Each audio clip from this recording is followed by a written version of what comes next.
Oh yeah, sexy biscuits. Nice. Long Boys Blues, 1975.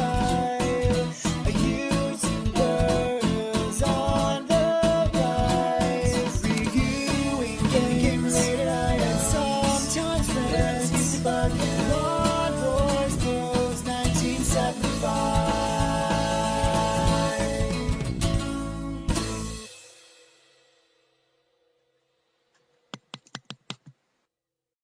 Hey YouTube, Lawn Boys Post 1975, and welcome to a driving vlog video.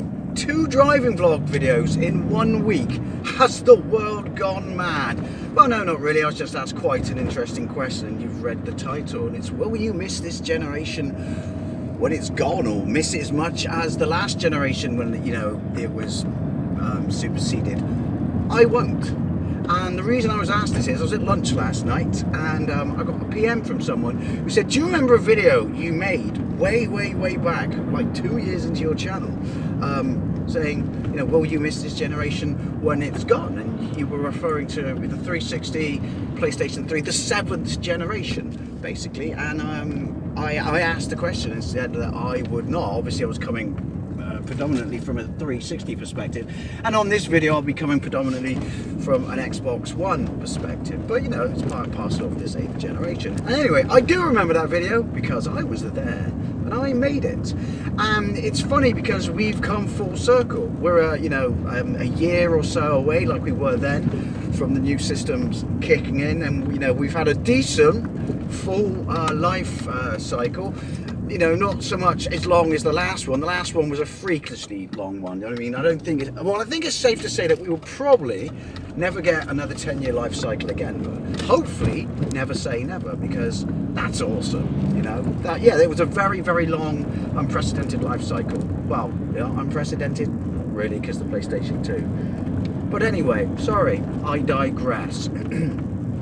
So basically, I was thinking about this, and you know, there is some stuff that I want to say about it, and I'd love to know what you think, because I don't want to sound, you know, jaded or anything like that. And I was late to the party, but I engaged this generation, ran about the same amount of time into it as I did the last generation. Granted, that was a 10-year, you know, lifespan, but I'm going to say that I think this generation, now I've enjoyed it.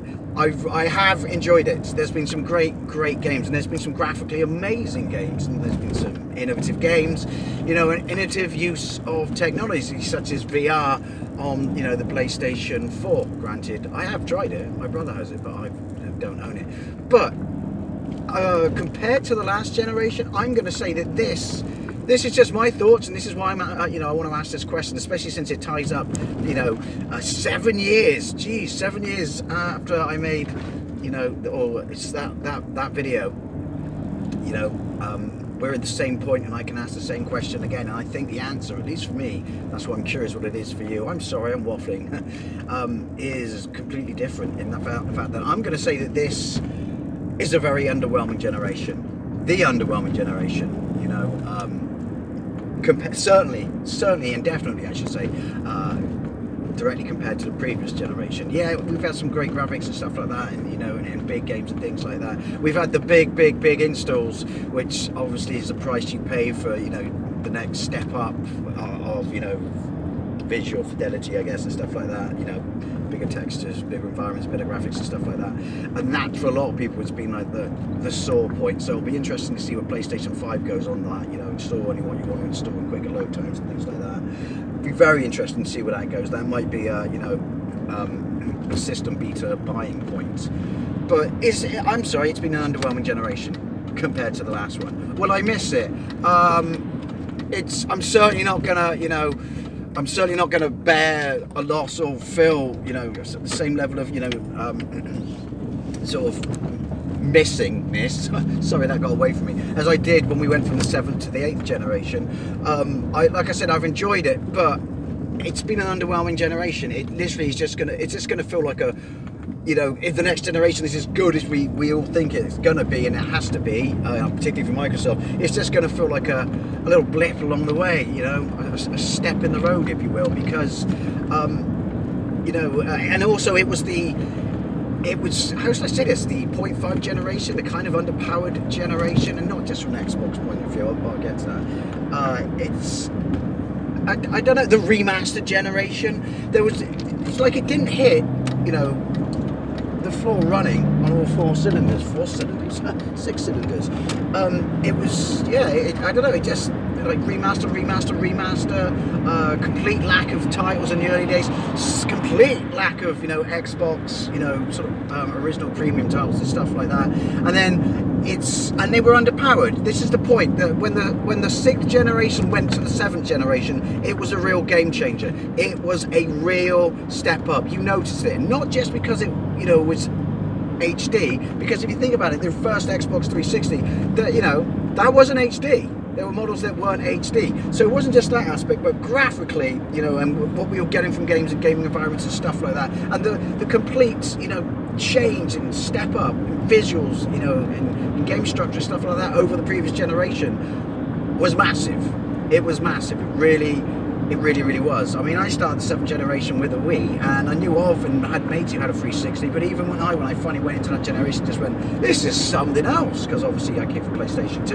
And we thought the PlayStation 2 was amazing. And here you could argue is the problem with the 8th generation, is the step up from PlayStation 1 to PlayStation 2, or PlayStation 1, Saturn to Dreamcast, you know, that was a massive leap. And then the leap from 360 PlayStation 3 to, you know, Xbox One and PlayStation 4, it wasn't. I mean, yeah, it looked better. Did it look like, you know, blow your face off, shit your pants better? No, because if you look at some of the games that existed on both systems at the same time in those early crossover days, which I'm sure we're going to get with the 9th gen, when you had stuff like Metal Gear, Phantom Pain on, you know, I had it on the 360 and I have it on Xbox One, and do you know what? I mean, you notice it, you certainly notice it, the differences and the improvements and stuff like that, but it's nothing that makes you think, I'm so glad I have this on the Xbox One. You know, look at Battlefield 4, remember that? When I had Battlefield 4 on the 360, and when I finally got it on the Xbox One, and obviously it was like £2 at that point, just remember thinking, I don't feel blown away. I don't feel that somehow I've been that much superiorly upgraded from what I was playing on the previous generation, and that to me is why this generation feels underwhelming, and I'm not going to feel a great amount of loss for it when we get to the new one. If we don't get a massive influx of games right from day one and stuff like that, maybe I'll feel different. But, and don't get me wrong, because I've talked about this generation with a lot of, you know, enjoyment and passion, while, you know, while I've been on board with my Xbox One, but in a direct comparison to going from 6th to 7th, and, you know, and then 7th to 8th, it's nothing to write home about. It's nothing special. Yes, now before everyone goes, but PlayStation 4 Pro and Xbox One X, they will blow you away, Dave. Have you seen them? I have seen them, and they are very impressive. But the point is, having that 0.5 of a console, you know, which I guess you could argue with stuff like the 32X and the Sega CD and things like that, is not unheard of, you know, or has been done before. But that, to me, those were the machines that this generation should have kicked off with. Was it possible at the time for expense and the, you know, the hardware and chips and stuff like that available? I don't know. I'm not an insider, so I'm sure a whole bunch of people can correct me, say, Dave, you're talking bollocks. But that, to me, is what this generation should have begun with. What we got, honestly, I just felt was just not a mind-blowing improvement over 360 and PlayStation 3. I really don't. So, you know, as I said that original video, will you miss this generation when it's gone? In that video, absolutely I will. You know, this has been a fantastic generation with amazing games. That's something else. I'm sorry, but there were better and more, you know, better games on that generation than there are on this one. You know, that's, I mean, obviously that's subjective, that's my taste and stuff like that. But yeah, I generally was almost a little bit, as silly as it sounds, a tad upset when the new machines came out. Well, not obviously at the point when they announced that they weren't making 360 anymore, and obviously we had a few years, but you know those years, which we'll get with this one, were wind down years, and that, you know, you might get one or two really big games here, you know, like GTA and stuff like that, but ultimately this system is on life support and it's going down, and that made me feel sad for the 360 because I had so much enjoyment from it. I really did, as a late adopter or not. And I know a lot of people generally felt that way, and also felt that way about, you know, PlayStation 3, that obviously they finally caught up with and beat 360 in sales and stuff like that, and recovered from the fact that initially the machine wasn't doing so great, was it? You know, compared to PlayStation 2 and stuff like that. A difficult way to program through and stuff because of its structure. But this generation, Dave, this generation is almost gone. You know, how do you feel? I've enjoyed it. I've had fun with it. There's been games I've loved with it. I don't think I've had as much enjoyment with as many games that I've considered to be absolutely fantastic as I did on the previous generation. But ultimately, when this generation's gone, I mean, obviously backward compatibility on the next ones and stuff like that, but ultimately when this generation's gone, I'm certainly not going to feel like, fuck me, that's a shame. You know, damn it. You know, that was a life-changing generation. That was great. Am I going to feel like that? No. It just feels like a stepping stone along the way to get to something truly great. Again, almost not just because of the upgraded machines, but that's why it felt like a 0.5 generation, if you know what I mean.